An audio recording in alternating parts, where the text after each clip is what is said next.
Okay. 3, 2, 1. Action. Welcome to this year's edition of Pete's and Picks. It's a special edition this year because I'm joined by my longtime friend, Coulter Olmstead, for the first ever podcast for Pete's and Picks. The triple. Coulter, how are you? We've done some pretty ridiculous things throughout our time. This is up there for the most ridiculous. How are things? It's up there with trying to convince girls at the bar that we're brothers. I'd say it's right up there. But, yeah. And we fooled them all. We sure got them. We were both Goran Dragic. We were both Goran Dragic. We were comparing ourselves to him earlier, and we're both very happy for the third brother of the Coulter-Tyler brother experience to be in the NBA Finals. Yeah. Well, we have a lot to get to our huge audience out there, probably thousands and thousands of you. We'll be eating pizza in honor of Pete's and Picks.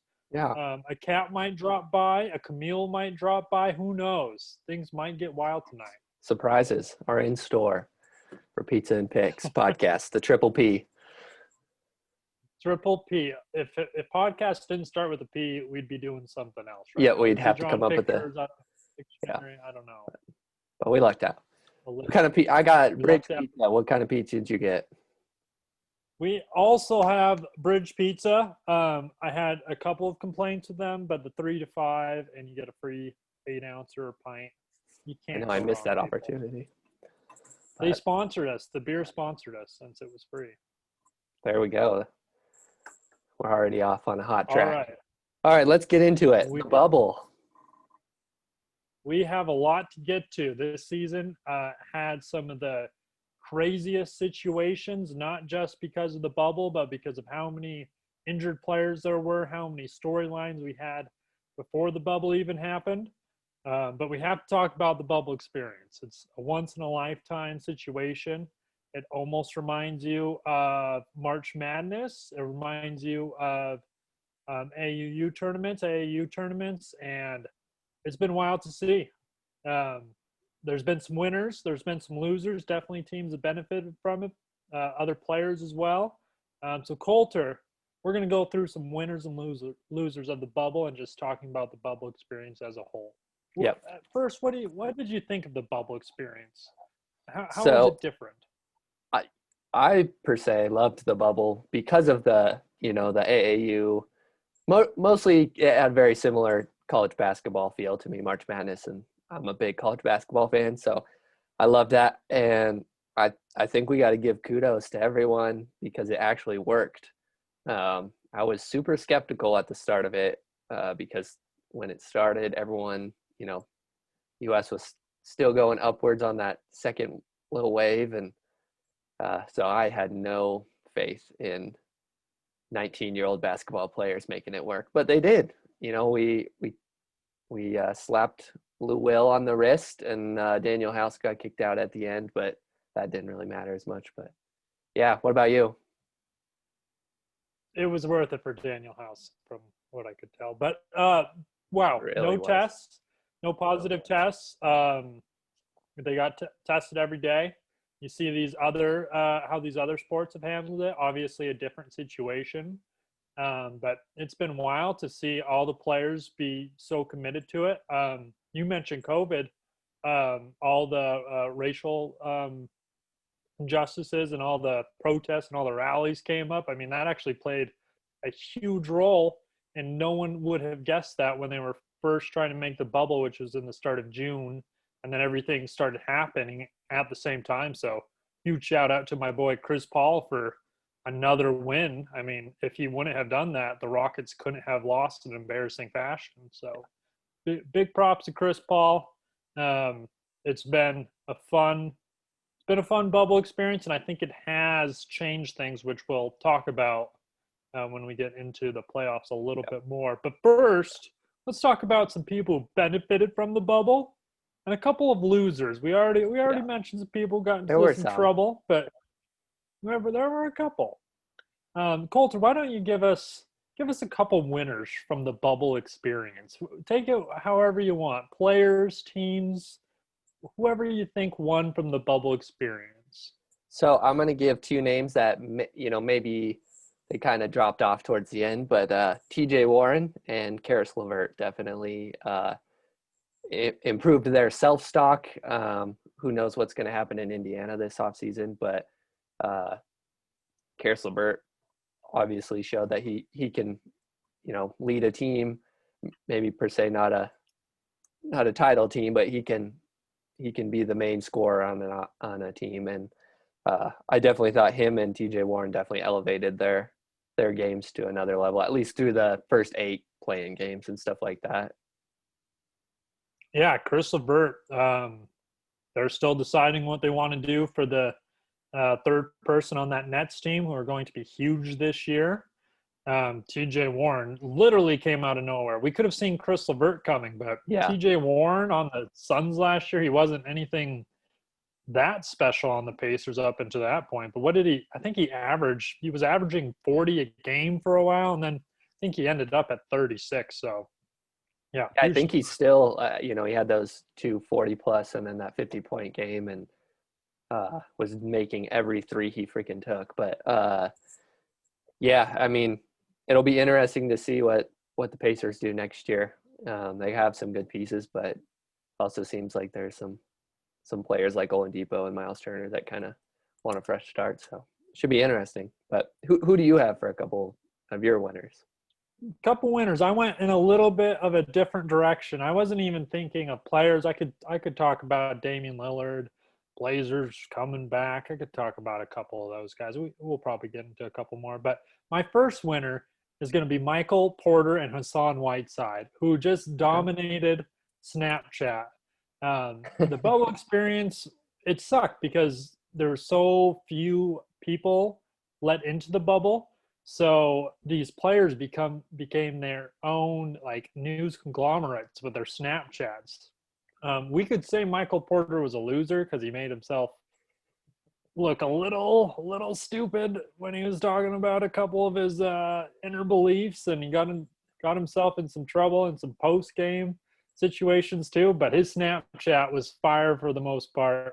And shout out to Michael Porter. The second one would be Hassan Whiteside. I mean, he came out of nowhere. His Snapchat game has always been pretty good, but it got even better. Really got a behind-the-scenes look. Loved it. Found out all of these guys because of the NBA, the Twitter NBA bubble handle. I think that's what it is. But it was an amazing to watch. Those two guys were the stars. Was it Troy Daniels that just kept posting everything and everyone's like, who's this Troy Daniels? Did he sneak onto the campus? I mean, he was okay too, but I don't know if he went to too many games. I liked Boban and Tobias Harris's Snapchat also. Their weird, love-hate best friendship was pretty funny. I loved all of the Mavericks bubble tweets in general. They were all playing each other in different sports. That was cool too about the bubble. They'd go fishing. You found out who the best golfer was. Yeah. People were doing spike ball. We still got to play some spike ball, by the way. Yeah. But cornhole. Yeah, the bubble was just fun to see how everybody interacted. Yeah, it was like you said at the start, like, a weird AAU type tournament. It was almost like these guys were getting together for summer basketball and stuff like that, like they do runs, but there was a little bit more meaning behind it. So it was definitely interesting to see the behind the scenes and how at first no news were allowed, near the players. So definitely pretty cool. Along with that, though, even though the news wasn't allowed in, we did get some embarrassing things out of the bubble situation. Do you have some losers of the bubble experience? Can we do one more winner real quick? Obviously the Phoenix Suns, right? 8-0 in the bubble. I knew you were going to bring them up. It goes without saying, but I think they definitely capitalized on their opportunity. They didn't make playoffs, but they did literally all that they could do in their power. Should be interesting to see what they do in the offseason with, Kelly Oubre and stuff like that. But that being said, there are a couple of losers that were right on the brink a lot of people favorited them to make that eighth spot. I would say the Pelicans definitely underachieved in the bubble. Um, Almost every single person that I saw had them or the Blazers making that 8 seed, and I think the Kings were the only team that finished below them or at the end. But um, another guy, I would have to say that this could be a plus or minus, but the stocked fish pond to make everyone look like they're really good fishermen, and the beer chugging contest. We had limited access to seeing what these players were doing, so it was funny that they were all posting pictures of catching the same. It looked like the same fish every time, but yeah, poor JJ. He's not a great beer chugger. Sorry, JJ. Love your new podcast, Old Man in Three. Great stuff.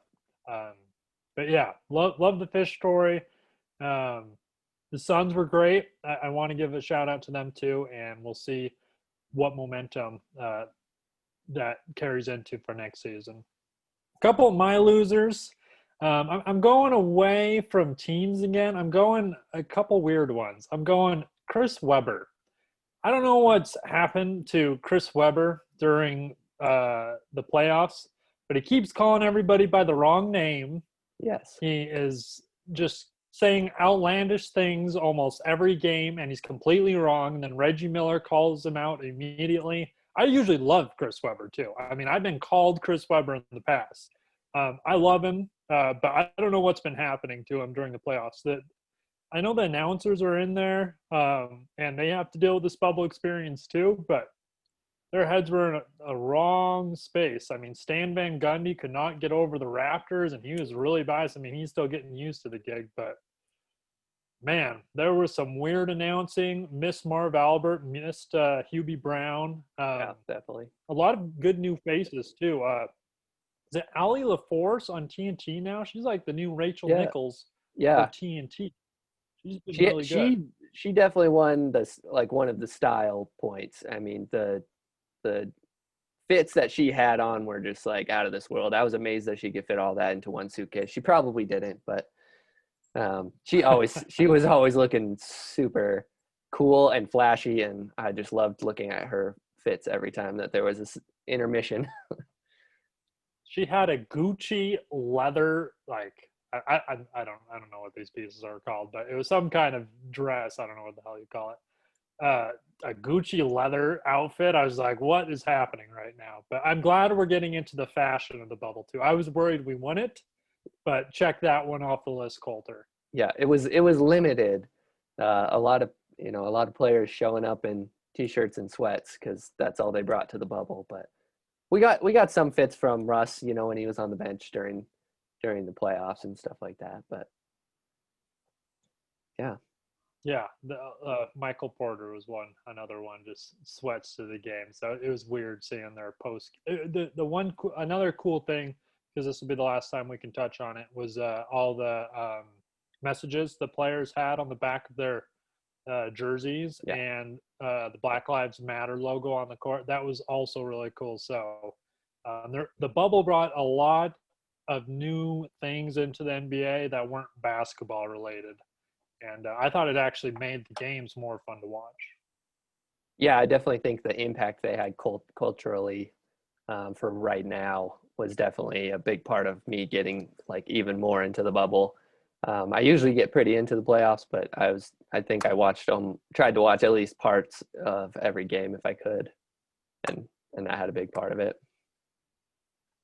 I've been watching at least one basketball game until the finals started. I've been watching a basketball game every night since when was not even the first game of the restart, but they also had those preseason games were kind of cool too. We watched the first Blazers versus Memphis. Yeah, I think that was the very first game. Actually turned out to be pretty good. That was the first game, yeah. But talking about the playoffs, they've been great. They've been better than the normal playoffs would have been. I mean, I can't remember the last playoffs I've watched that were more entertaining than these playoffs. I would have to go back many, many years. There were some great storylines. There were some teams that lost we might not have seen lose if it wasn't for the situation. But I think the bubble evening out the playing field with no home court and away games actually made it more interesting. What's your overall take from the playoffs? Yeah, just I mean exactly what you said. I think the fact that there wasn't a home court, home court advantage per se, really played into the effect that any team. I mean, there were numerous games that any team was down 20, and then half a quarter later they're back in the game. Whereas I think if the crowd's playing in effect, that doesn't happen. But I mean, you hit the nail right on the head. I think the fact that the seven seeds and even the Blazers had some injuries, but they gave the Lakers a run for their money, through the first few games and stuff like that. And I think that the bubble definitely amplified the competition overall because of that.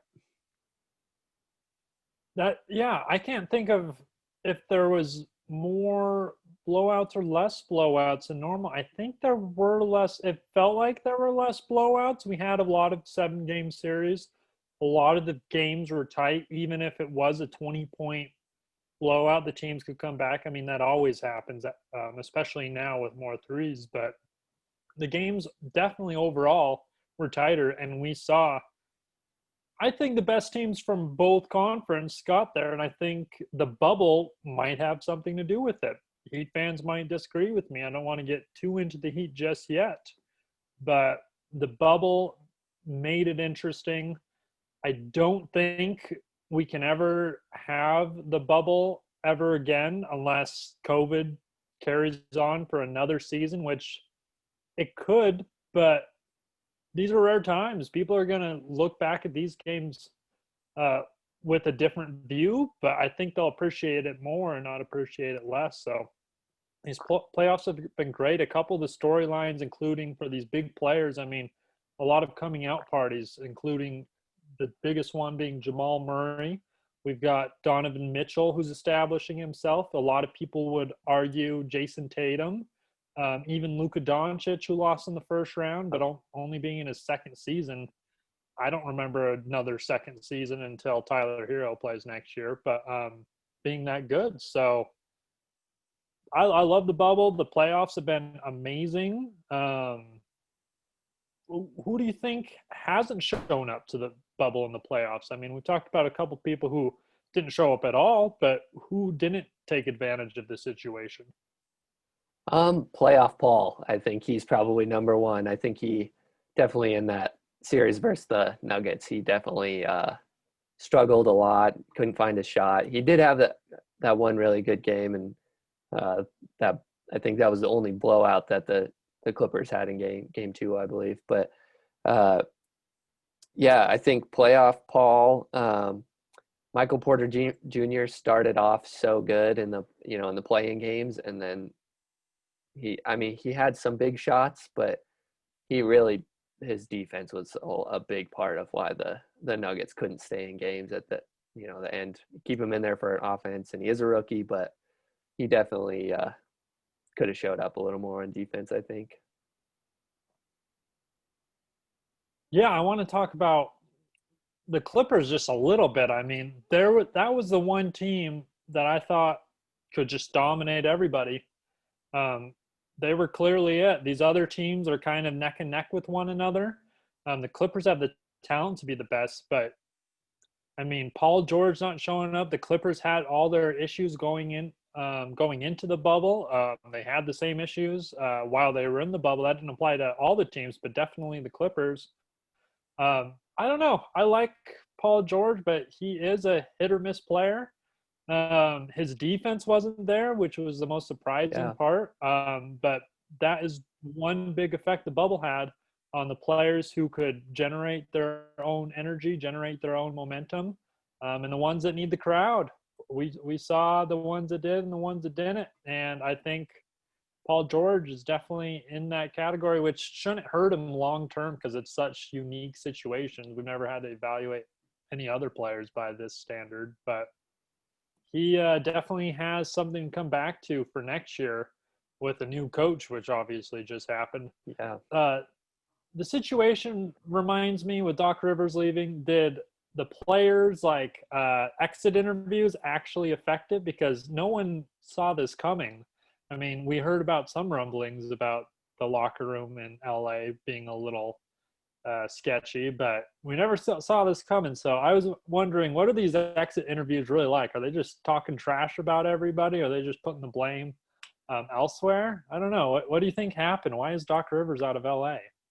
Well, I mean, what I read is it was a mutual decision, but yeah, I don't know. They were in turmoil to begin with that series. Their chemistry that the Clippers had.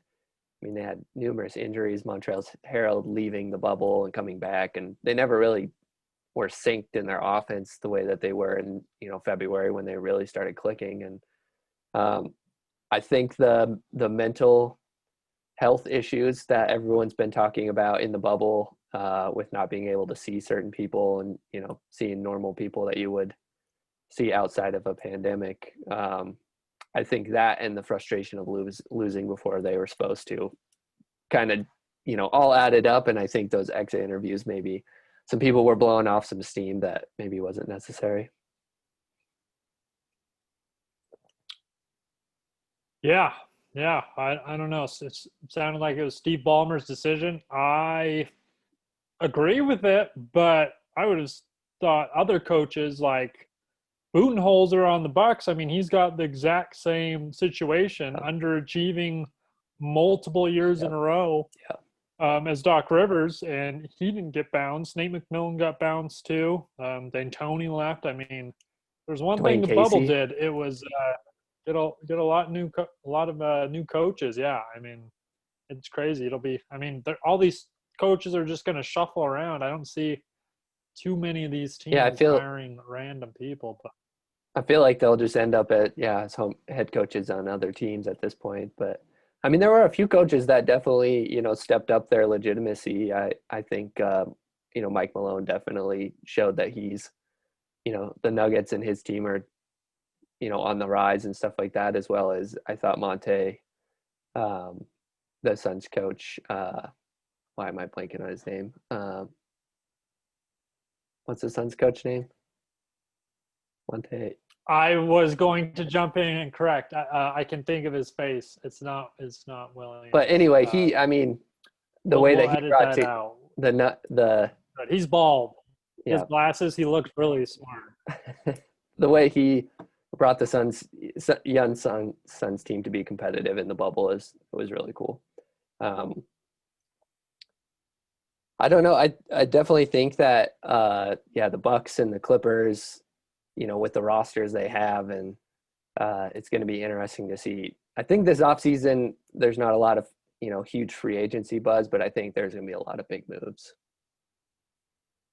Yeah, I think what we're getting to with these coaches that did well in the bubble and these teams that did well in the bubble, it was a unique set of circumstances, but leadership played the biggest role. You look at the teams that did well and had a big run, the teams with the strongest leadership did the best. I mean, I don't know who's the leader in the Bucks locker room. I've heard Giannis talk a little bit, but he's probably not too vocal yet. Kawhi Leonard obviously has never talked too much. Paul George has been the same way. I don't think Patrick Beverly can be your voice. I don't think he can be your point guard too.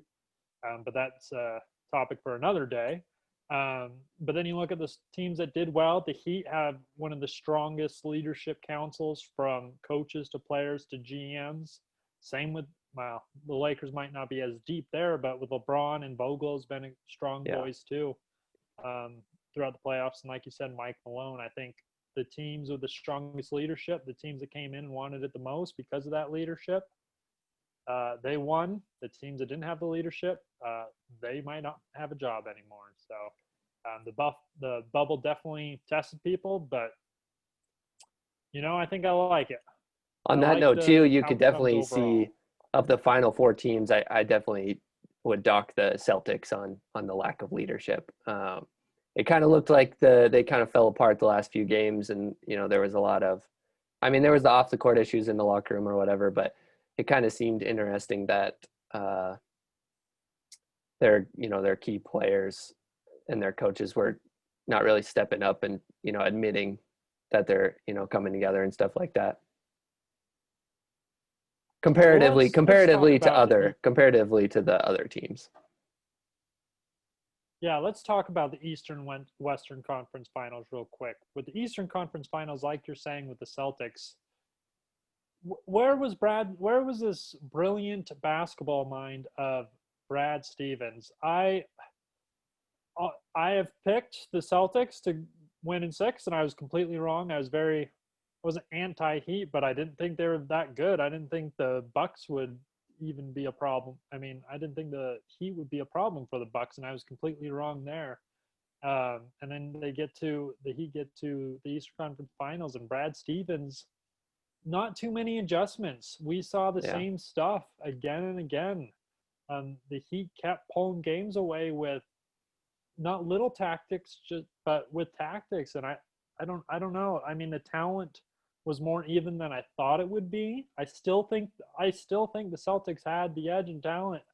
And I think if they were coached a little bit better, if things would have been different down the stretch. The Celtics were blowing leads in the fourth quarter. I mean, 12 points isn't a big lead in the third quarter, but with 6 minutes to go, it is a big lead. You should be able to pull that out if you run some offense. But yeah, the Heat pulled it out. The Celtics didn't attack the weakest defender on the court. And then Goran Dragic, Tyler Hero, Butler, they all kept making these big plays at the end. What do you think happened in that Heat Celtics series? And you picked the Heat. Yep. So to the viewers, I bet Coulter a pizza, and I lost. So I got to ante up here at some point. We might have to do a poll to see what type of pizza I want to get Coulter. I said I should get him a gas station pizza. He wants something luxurious, but he says just not Little Caesars. Just not Little Caesars. That's my. We might have a poll. Yeah. How dare you? I just can't get on board with the crazy bread. I'm just too salty. I think the big thing was, the Heat, like you said, they made little changes, and I think the big thing was going to zone after the first few games where they were switching everything, and that was causing problems. And right when Boston figured it out, they went to the zone and shook them for another couple games. But I definitely think that they had the talent, and maybe it was lack of leadership or something like that. But yeah, to blow the last 3 games when you're leading in every game was pretty sad. Yeah, it was interesting. I mean, they probably should have split the first 6 games 3-3, so the Heat might have pulled it out anyway. So I can't sit here and just say, oh, well, they blew that one game, so the Celtics should have won. I'm not doing that. I just wanted to point out the coaching kind of led to that. The players could have done a better job themselves, but I thought the Celtics were the veteran team since they've been to the Eastern Conference Finals before. And the Heat are actually the younger team other than Iguodala. A lot of these guys haven't been there before. Of course, Udonis Haslem's leadership must have come in huge. Yeah, I'll talk about the zone a little bit more when we get to our finals matchup. But what do you think of the Nuggets-Lakers matchup? Did it play out like you thought it would? Yeah, I think the 2 7-game series in a row just got to the playing every other night for 14 games in a row for the Nuggets. I think that Jokic was fine. I think he could play 45 minutes a game and somehow be all right. But definitely you could see the legs were not there in the last 2 games for Jamal Murray. And, when those role players aren't hitting shots, it was tough to watch. But the Lakers do that. They make it hard for you to get good shots. And it was an entertaining series, though. I thought, the Jokic matchups and stuff like that, and then how they on the other end how the Nuggets tried to guard LeBron and AD was really interesting to me. But what do you think of the series overall? I thought it played out how it was supposed to play out. I mean, Jamal had an amazing run up into the finals, but you can only keep up. You can only keep up that level of play so long. I mean, I haven't seen anyone play like that for 4 series. I think Jamal played like it for 2.5. He had a couple of really bright moments in that Lakers series. But I mean, if you're gonna put Jamal Murray's best against LeBron's best is gonna win. I mean, the fact that Jamal could carry them against the Clippers, props to Jokic too, but that was Jamal's series. Um, Jamal and Jokic just aren't to the LeBron and Anthony Davis level yet. They're a little young. It's going to pay huge dividends for the Nuggets in the future that they went through that. It was a great success. They've had really bad outcomes in previous playoffs. They've lost. This is the first season I can think of in a while that they actually played their expectations when they were underplaying their expectations in the past, including last year when they lost to the Blazers when they should have been in the Western Conference Finals. And the year before when they lost to Houston. Yeah, I mean, a lot of early exits for the Nuggets until this year. So I say play it back, see where Michael Porter goes. I mean, he had a couple bad games. We've talked about his defense, but he's young. Young players are bad at defense. Give him some time, and I'll invest into Michael Porter stock right now. If you keep those 3 around, you're going to be a force to be reckoned with. Whether the Warriors are back next year, Lakers are back, but they're players. Same with the Clippers; they can go toe to toe with anybody. I think their only free agent right now is Paul Millsap, and I doubt they'll keep him. I think you could go out and find someone else for a cheaper price tag. But Jeremy Grant was another person that I thought, as far as a role player goes, showed up, played super good defense for the most part, and guarding Kawhi, Paul George, LeBron. But overall, I think if he's a good puzzle piece too. That the fact that your top 3 players are all under the age of 25 is definitely a good step going forward, I think. Jokic is under 25. Looks like he's like 40. I think Jokic is actually 24, and I know Jamal Murray's 23, and Michael Porter's 22. But yeah, skinny Jokic. He was kind of skinny. He got around pretty well. Yeah, he personally didn't look any different to me, but he's still amazing to watch. He's super fun to watch. Yeah, I'll be rooting for that team for next couple of years. Lakers better find somebody else because they ain't beating that. If the Nuggets play like that next year, and they have a better version of Porter and upgrade that those supporting players, Lakers aren't beating them next year in 5. No way. Yeah. So with that being said, I guess. No, what were you going to say? I was going to say, as far as matchups go into the finals, how do you like the Lakers Heat matchups? And here we are, the Lakers Heat. What's the most fun matchup? Man, so many storylines from these finals. I mean, I think about previous years to compare it to this year first, and I was trying to think of something that we can compare to this. The media is saying it's like the Lakers Pistons because the Pistons didn't have a star player. I don't see it. I mean, there's a lot of star players on the Lakers, which the Lakers had in 2004 with Shaq and Kobe, but there's a lot of turmoil. I mean, that team was on its way down. The Lakers are on their way up. Same with the Heat. And the Pistons were on their way down too. I mean, I think they made the finals in 2007 too and lost to the Spurs. But I don't know. I don't compare this year's finals to that year.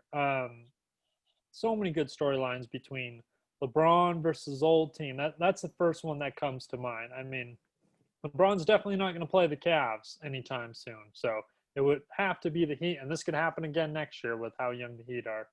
LeBron versus Spoelstra is the interesting one to me. They're the ones that are playing against each other. Spoelstra's going to game plan for him. I think about when LeBron like kind of brushed past Spoelstra into the huddle, kind of knocked him. I think that was the second year. Maybe it could have even been the first. But LeBron has always had his conflicts with his coach, to put it nicely. Yeah, they've had a Not a history. lot of coaches. Yeah, I mean, if LeBron is a coach more than 3 years, it's counted as a win. Yeah, I think the LeBron versus Heat is the biggest headline. We could talk about how young these players are. Anthony Davis is going to have a chance to put his mark on history. You never know; these players might never get there again. So if Anthony Davis can't get one, he's going to be in a different realm of basketball than if he never wins one at all. Yeah, I'm excited for it. We'll talk about some specific matchups here in a second, but what storylines have you seen? Yeah, obviously the Spoelstra versus LeBron's a big one. I think another kind of cool storyline is the fact that Kentucky has kind of ruled the bubble, and we get to see two of my favorite players that Calipari has produced out of Kentucky going against each other, and Bam Adebayo and AD. I just think they're so different, but also very similar in how they impact games defensively. And I definitely think that's going to be a headline going into it and stuff like that. Another one is, I think, Jimmy Butler. Everyone's kind of written him off his entire career, and he's always been the guy that's been feisty but never considered an actual leader. And I think the fact that him and Spoelstra have put together this young team and he's gotten where he has shown a lot for his leadership. Yeah, yeah. I mean, I was thinking, is Kentucky going to do even better with recruiting in future years now that these players are showing how good they are in the NBA?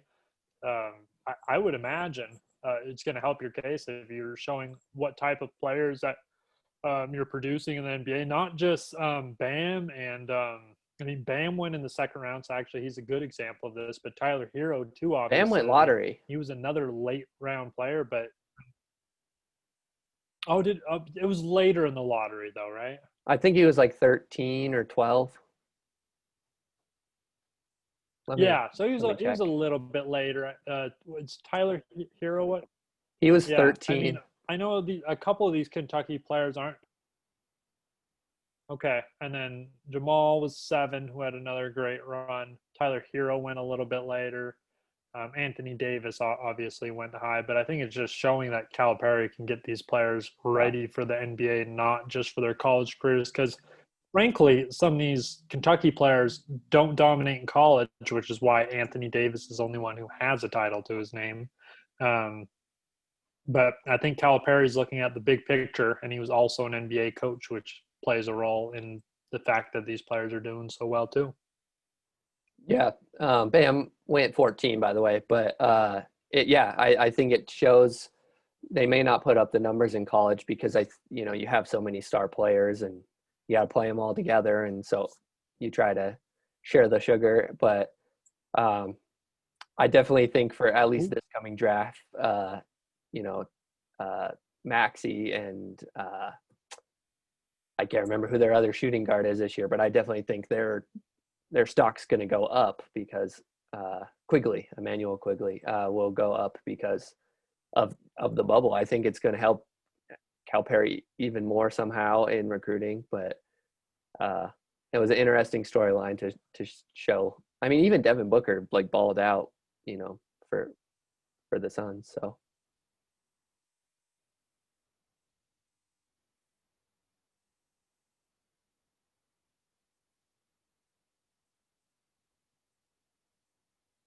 Yes, agreed.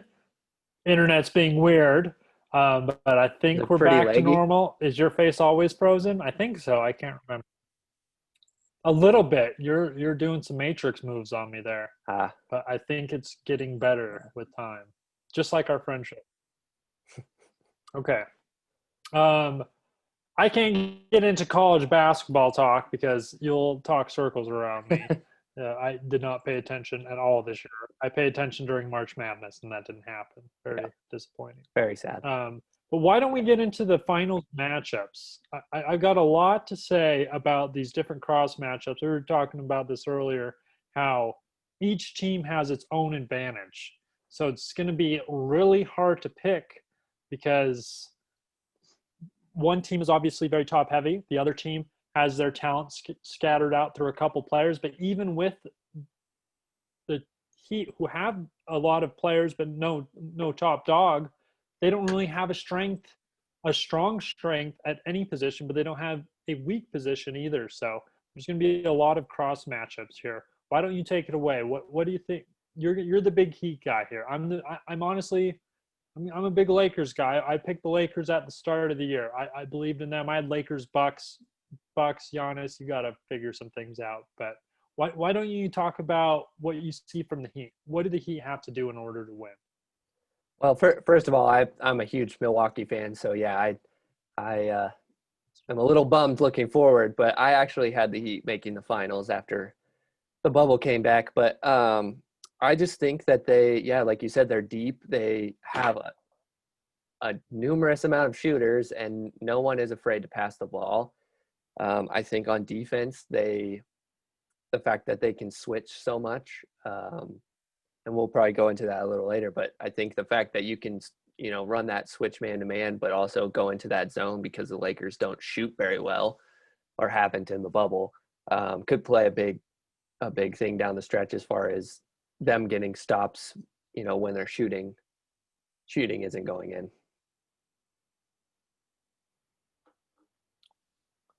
Now, you mentioned that the switchability from the Heat is a strength, and it was the first three series. That's why they dominated. The Heat have dominated their opponents just like the Lakers have.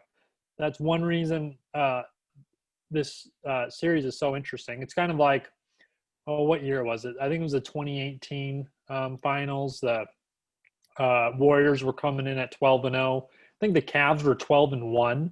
I mean, it was crazy how good these two teams were, and then obviously the Warriors pull it out 4-1. But both of these teams have been absolutely dominant. Yes. But the switchability from the Heat, I don't not see it as an advantage. We're going to probably argue on a lot of these points, but the Lakers don't care about switchability. They don't run this offense where the ball goes from player to player. LeBron is going to ISO. Anthony Davis is going to be in a pick and roll, and then he's going to ISO. So I do not see the Heat being the switchability factor isn't going to help out too much. The fact that they're so quick could help out because they can double Anthony Davis and LeBron and pack the paint. And I agree the Lakers shooting can be sketchy, especially in the bubble, but we'll see. It just takes 4 good games of shooting, Yeah. or even subpar shooting with the Lakers' offensive rebounding. And then the Lakers could win that way. But the Heat switchability is very, very interesting. You bring that up. The person they're going to pick on is Duncan Robinson, or even maybe Tyler Hero. They have not attacked this young guy enough. I mean, we talk about rookies or young players being attacked. Michael Porter was essentially taken out of his series, even though he's a great offensive player. He couldn't even stay on the court with the Lakers because of how bad he was at defense. So I'm interested to see how good Tyler Hero can do this. I don't think the Celtics did a good job at attacking the weaknesses. Not that there's many on the Heat, and you could even switch out Duncan and Hero to go all defense for the Heat. I'll be interested to see who the Heat decide to play. Their top 6 is amazing. Throw Iguodala top 7.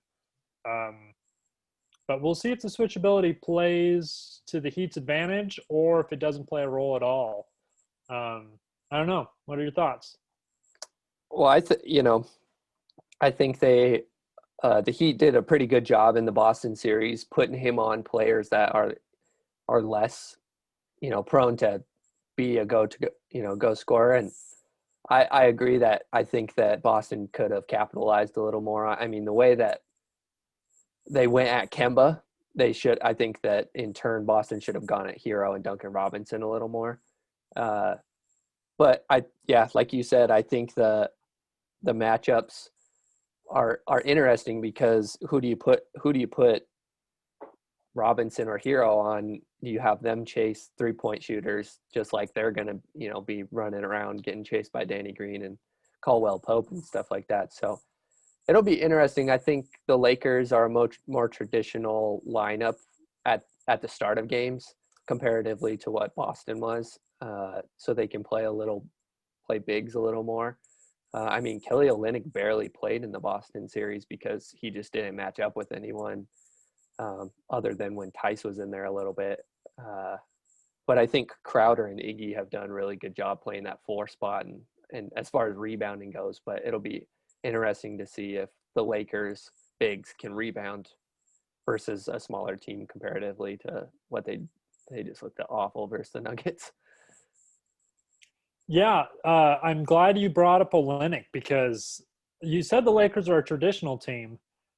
They were traditional. Now they're not. Now they're one of the only teams that play two bigs as much as they do. Sure, they close with Anthony Davis at the 5 for most of their games, but just because they close with Anthony Davis, there's about 40 minutes where there's two 7-footers on the court, and that might be a disadvantage of the Heat. Although there's a reason these teams went small because of 3-point shooting. We'll see if the Heat can take advantage of that. But staying on the Lakers, Dwight Howard's going to have to play a huge role. One of the big storylines has been the Lakers only go through LeBron Davis and LeBron James and Anthony Davis.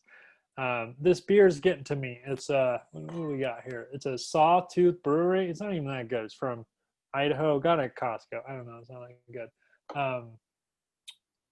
But I think the Lakers are deeper than just those two guys. So those two guys scoring about 29 points per game, and then the Heat had the next 6 highest scorers, which sure, that's definitely an advantage. They're more consistent from night to night, and that might be one reason they took advantage of the Celtics' bad nights. But then after that, the Celtics have all these players. They have Rondo, they have Dwight Howard, they have Danny Green, they have Caldwell Pope, they have Alex Caruso, they have Morris. They have all these players that are scoring 8 to 9 points per game. I mean, that's actually kind of deep that you have so many players scoring 9 points per game too. I mean, none of these players are going off. Kuzma has the potential.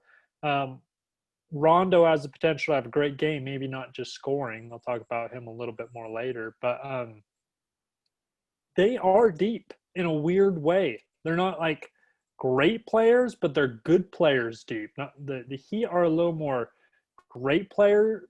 The Heat are more great player deep, although they can't go as deep as the Lakers. So I'll be interested to see how some of these second tier players for the Lakers, like Dwight Howard and even JaVale McGee, how are they going to do against the Heat's Olynyk and Jay Crowder and Bam? If you want to get Bam into foul trouble, he'll probably start on Dwight Howard.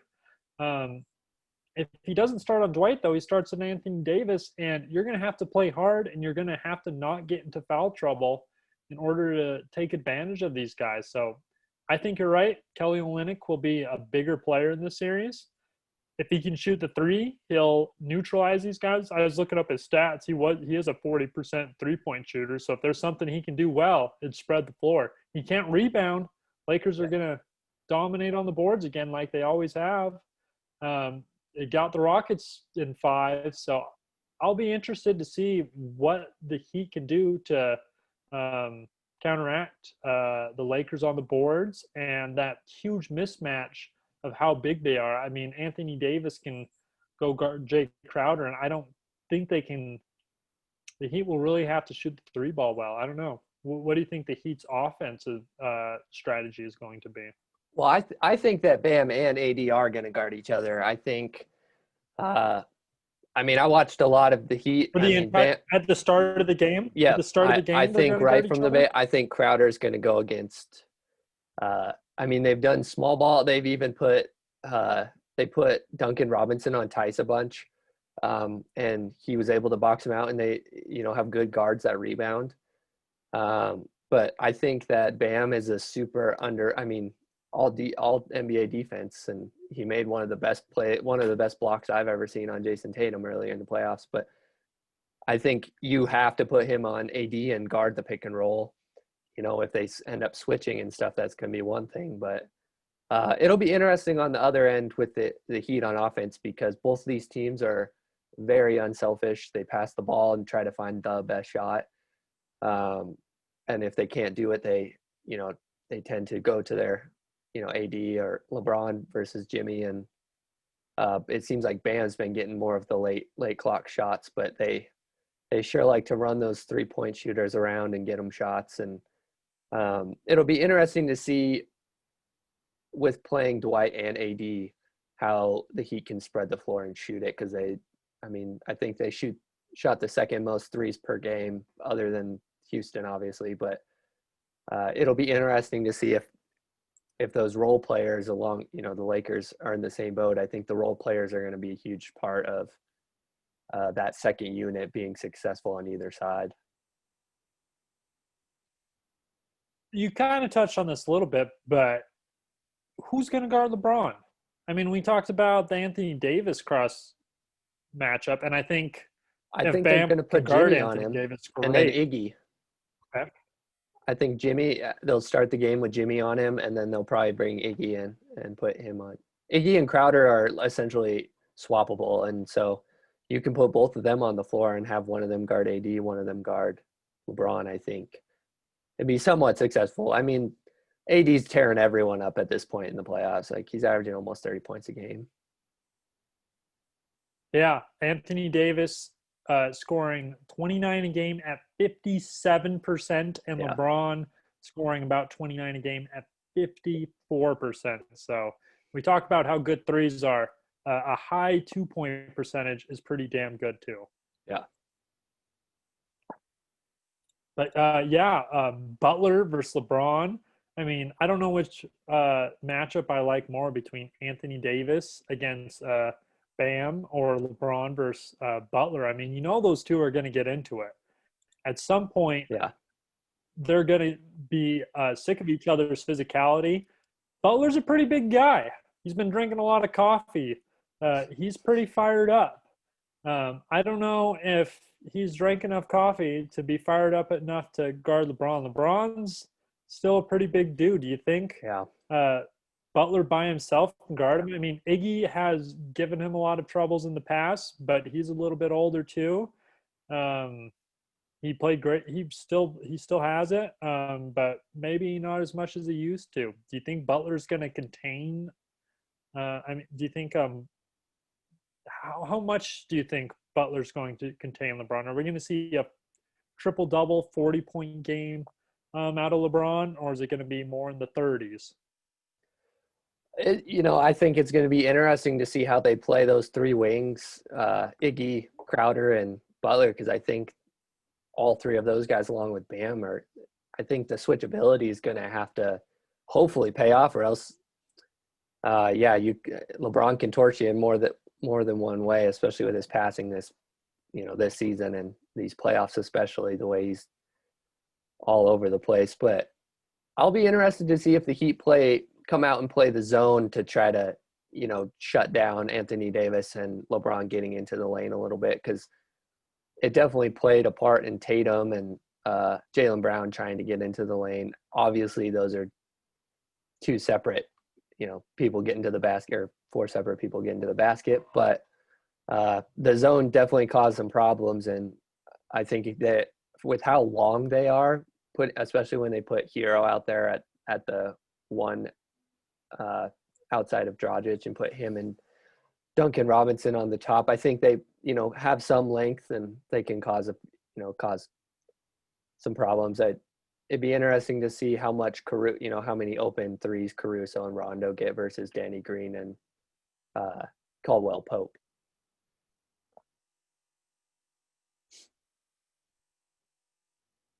Yeah. Well, that's what we call a segue, folks. I wanted to talk about the Lakers' point of perspective on the zone. I've got a couple thoughts. If I was attacking the zone with the Lakers, there's a couple things you can do, and it actually has me worried. I heard this stat today. The Heat, there was two regular season appearances between the Lakers and the Heat, and the Heat played zone 40% of the time. I don't know. They must have just been trying the zone out early in the season because it was November and December when they played. But I think it's going to actually pay off this series because I think the Lakers are in trouble against the zone. If there's one thing that can really beat them, I'm interested to see how the Lakers play the zone because obviously what you want to do against the zone is to spread them out and shoot the ball. We've already talked about the shooting for the Lakers are a little sketchy. Here's an interesting stat. The best three-point shooter through the playoffs so far has been Rajon Rondo. Yeah. He's been shooting 45% from three. And you might be like, oh, he doesn't take that many. He's been taking 3 per game, which isn't a lot, but that's not a little either. Yeah, he torched the Nuggets because of that. They're leaving him wide open. Yeah. The Heat better not do it because I believe in Rondo to make those wide open threes. But how are they going to get the threes? That's the real question. You saw the Celtics. They were using Marcus Smart. It was a pretty conventional way to attack the zone. You put a guy in the high post. He kicks it out to shooters. For the most part, they were doing 4-round-1 with Smart being the one and finding the right guy. Smart, I don't know. He's going to be pretty similar to how the Lakers handled it because they don't have anybody who you might want in the middle. I'll be interested. They have 3 options to attack the zone if they're going to put somebody in the middle and then kick out or attack from the middle, which I don't know if you want to. If you're going to have Bam in the middle, he can do a lot of things there. All right, option 1, you've got Rajon Rondo, great passer from the middle, but you could sag off him a lot.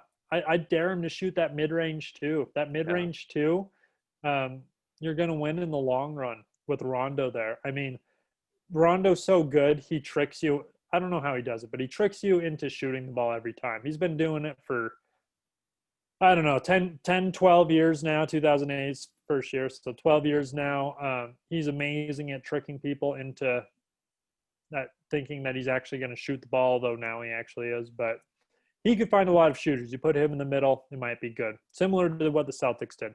The second option, you've got maybe Kyle Kuzma. You want somebody in the middle who can kind of pass and shoot. I don't know if Kuzma can really do both, but you can't do it with Danny Green and Caldwell Pope.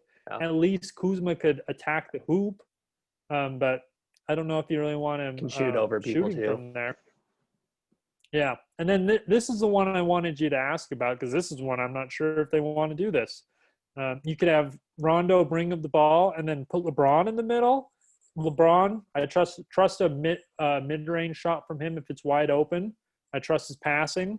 His driving is dangerous, but I think the Heat are so good at defense, you could get that double on LeBron in that position so well that you could get the other weaker players of the Lakers to shoot the ball. Plus, you have AD on the outside shooting threes, which he's been good, but I'm okay with a wide-ish open 3 from Anthony Davis. So what do you think the Lakers are going to do to attack this zone? It should be interesting with, I think the LeBron tactic is interesting because the Bucks tried to do that with putting Giannis in, and Giannis is not nearly as good of a passer as LeBron, but as far as getting to the hoop, they really closed him down. And I don't know. I mean, do you live with LeBron shooting mid-range rather than shooting threes and, hopefully getting some of those other shooters open looks? I would say, yeah, I think LeBron too would rather have other people shoot it rather than him shooting a 3 because has so many trusted shooters around him. But it should be interesting. I think the Rondo aspect's definitely a good one too, because you could sag off of him, but also that could lead to, backdoor. He's so good at throwing those backdoor oops. And with Dwight and or AD in there, I think that those back alley cuts are going to be there if he catches the ball at the key. A little high-low action, just Yeah. like Saldano taught us, right? Yeah. Just like the box 4-on-4 stuff you drew up. Oh, I love that box four drill, man. Now we're sounding like Bill Simmons and Ryan Russillo talking about the good old our days. glory days. Oh my gosh. 2-on-2 matchup. Go their prime years versus our prime years. Who you got? I think we have better shooting. How would they? We would I think we would dominate them. I mean, Russillo's we huge. both would play so good in the pick and roll. I think we could play either position. Yeah, we'd single out Bill. I mean, Yeah. sorry, Bill, but I think we'd single you out, and I think we'd win it pretty easy. We'll have to challenge them. I'm sure they're watching this. One of our thousands of viewers. You guys are ready to go. We're ready to go. Oh, one right. thing real quick before we transition. The last 3 games for AD, no rebounds in the first half. And he finished with 2, 5, and 5. I don't think that's a big thing coming in, but I think he needs to get engaged a little bit more early on the boards if they're playing 2 bigs. I'm glad he brought it up. It was a storyline on TNT, or they brought it up at the very least. I get it. He should rebound. He's huge.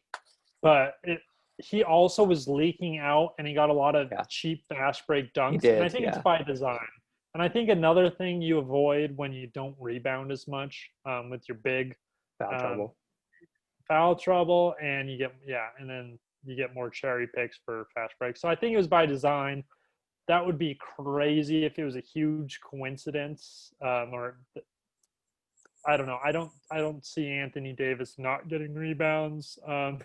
If he's actually trying to get them, he's huge. Yeah. Sure, Dwight Howard's there. Sure, LeBron is there, but he's been doing it all season. Even his playoff stats, he's still averaging 11 per game. Yeah. So Anthony Davis and LeBron, if they don't have a good series, the Heat are going to win. I think it's as simple as that. We talk. I mean, I love the Lakers supporting cast. I think Rajon Rondo's a legitimate 3. But it's up. I mean, the way he's been playing in the playoffs, he's definitely that good, perfect third option for him right now. Love Rondo. I've talked him up the entire year. He's been amazing. That's why I would have picked the Lakers over the Clippers. I think Rondo was enough of a difference maker to get them to where they were, and he was. I think that's why the Lakers had so many troubles in the restart compared to the playoffs, because he joined them. They lost the Blazers the first game. When he come back the second or third game? I think game Blazers 3. series, I think the second. Oh. Maybe game 3. Okay. I thought game 3. Wow. I think he's a huge deal. But LeBron and AD are going to dominate. And that is why I'm making my official Pete's and Picks. I'm going to go Lakers. The number's harder. I'm going to go Lakers in 5. All right? Ooh, okay. I'm going with a gentleman's sweep all 4 rounds. They beat all these other teams in 5. I respect the Heat. It was hard for me to pick the 5 because I actually respect the Heat now after the last 2 series. I think the Lakers will pull out the close ones, but I would not be surprised if it went 6. But I'm going with Lakers in 5. What do you got, Coulter? It's tough, I'm big on the Heat, but the Lakers have a pretty solid team. The Heat have their work cut out for them, but I'm gonna stay with them. I've been staying with them all playoffs.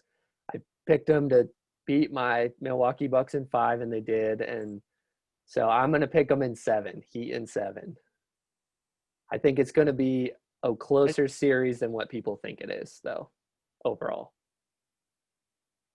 Including this guy. Including but, you. I think the games will be close. I'll say that. So it could easily go. It could be a very long series. I think the mismatches will lead to some interesting results. We'll see who closes out the games. Yeah. I think that'll be the determining factor. And the Heat have been good, but so have the Lakers. Yeah. All right. So we got through.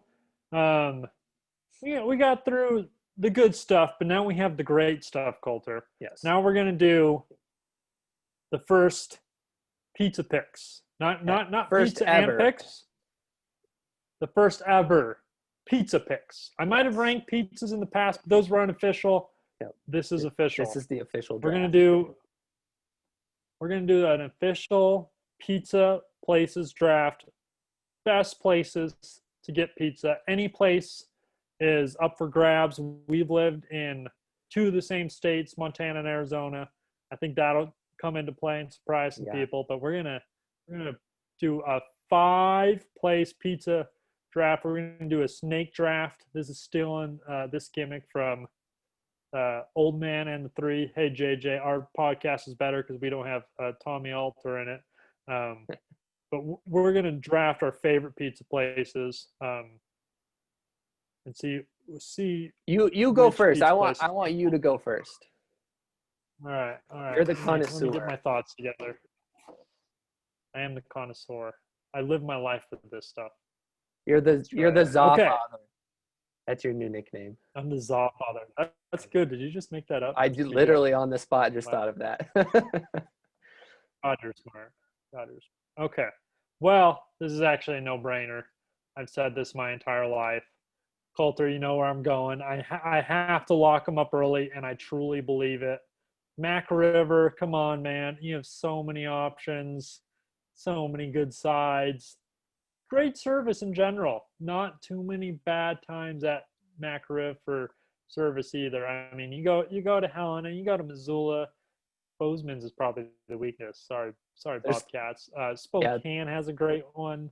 I would honestly, Polson the Livingston and one. Belgrade McKenzie Rivers are far better than the Bozeman one. But I've actually my best experiences have been the one in Missoula. I've only been to 2 of the 3. There's still 3. The downtown one closed, and that was my favorite. But yeah, Mac Riv given out a Pizza and Picks award to you in person before. The waitress was very confused. She was only 16. I'm sorry to her. She had experienced that. But Kalispell is really good too. But yeah, Mac Riv, no doubt. Nice. You can have whoever you want after that. I already won that the was. draft. But we'll have a poll up. That was definitely, they were in my top 3, and I think my top 3 were all interchangeable at this point. But I'm gonna go with my top pick, the number 2 pick. I'm gonna say Bridger Brewing Pizza in Bozeman. Yeah, I don't know if you've had it, but it has some of the best toppings, super unorthodox toppings sometimes, but the buffalo pepperoni is one of the best things I've ever had. Can't deny that pick. Any pizza place that also has beers is good. Pizza and beer, can't beat that. I think that's a solid. Yeah, and a lot of these places are probably going to be Montana places, and that's just a shout out to Montana. We do Zaw pretty Coulter, decent up here, but that's right. All right, you also get your next pick as well. Okay. So we both get 5 picks. But you get your second pick now. Okay. I'm pretty sure maybe you have this one on your list, but probably not. I'm gonna go Pizzetta in Kaloa, Hawaii, in Kauai. Just little neighborhood joint in the middle of nowhere in Kauai. It's run by 2 hilariously adorable little Italian people, and they make some of the best pizza. And yeah, sports bar, really good pizza. get some za, go chill on the beach with a beer. Not bad. The experience definitely I'm heightens I'm the pizza. I'm assuming it's a great pick, but Coulter, do you think I was going to pick that out of any of my picks? Like, come on, man. I know I you didn't live in know. Hawaii. I had to be sure. You It's up there though. It's one of got to my lock favorite them up. slices of pizza I've ever had. So Um, very, very interesting. Um, great pick, great pizza. I'm sure you can't complain. But I think what you should have done is what I'm going to do with my next pick. I thought you were going to take them. This is a out of stater pizza. Love this place. Can't let you have them. The place is called Barrows Pizza. You already know, Coulter. It's an Arizona chain. It's kind of like the Mac Rib of Arizona. Not as good as Mac Rib, but man, they it have a was solid. variety. They're catchy. They got their own lunch specials. Mac Rib doesn't even really have that. They've got a great salad bar. I mean, any place with a salad bar has to get it a little recognition too. Barrows, you made a lot of good lunches for a depressed teacher who had some anxiety about his classes going on. So were thank you, Barrows. were they close to Keep it your up. school so you could just go pick that up at lunch? Man, 2 minutes away, I had Oh, my choice between Barrows and Chick-fil-A chicken. I mean, I woohoo. was living the dream. It was a good place. Um, yeah, Barrows Pizza, man. If you're ever in Arizona, check it out. I think that's the only state they're in. Is that right? I don't I know. What think do you it's think? only Phoenix area too. Oh, really? I don't think it's even regional. I don't think there's like Flagstaff or Tucson location. Maybe there is. I didn't look enough. I can't. No, It I was don't. good I don't pizza. know. Yeah, pizza pick of the No, it's your video. it's your pick. No, I'm just saying that that's one Oh, of my picks. Okay, third pick. How to four. lock them up? Four. Not sure if you're going to go there. No, this is my third. I have Mac Riv and I have uh, Oh, this is pick Barrows. 5, but this is your third pick. That's right. Okay. I need a whole lineup to go out on the court. So I would say this guy, he's like my shooter. He's my shooting guard. He gets me some buckets. All right. He might not always be good at everything, but he's going to be good at what he does, and that's shooting the damn ball. And this next pick is going to be not Bar Bowman's Pizza. Man, the cheese sticks, putting that pizza in that oven. I love just sitting at the bar and watching that pizza go in there. I mean, it's a unique place. It's a light pizza, a lot of great choices. But man, if I am in Helena, Montana, and I want a pizza, I'm going to Bowman's as much as I go anywhere. So Bowman's Pizza, it was an easy one for me, and I'm happy with my pick. Nice. So for my next pick, third overall, sixth in the draft, I was gonna do a basketball analogy as well. Uh, this guy is I'm gonna call him the firecracker on the team. You know, he's feisty.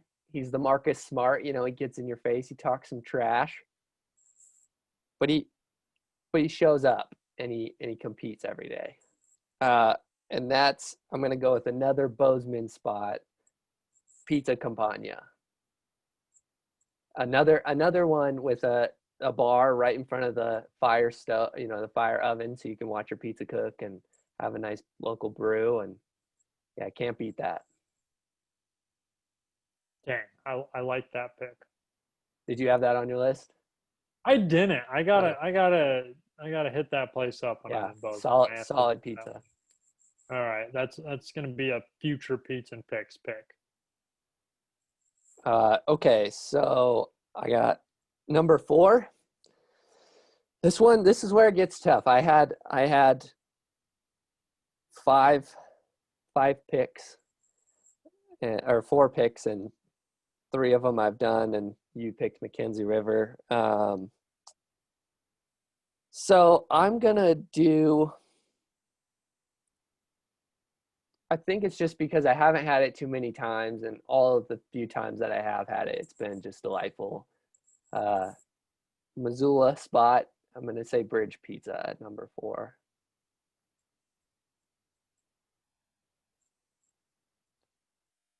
Where'd you go? I couldn't really hear it. Oh, What'd you Bridge pick? Pizza, the spot that we're eating Bridge at Pizza. tonight.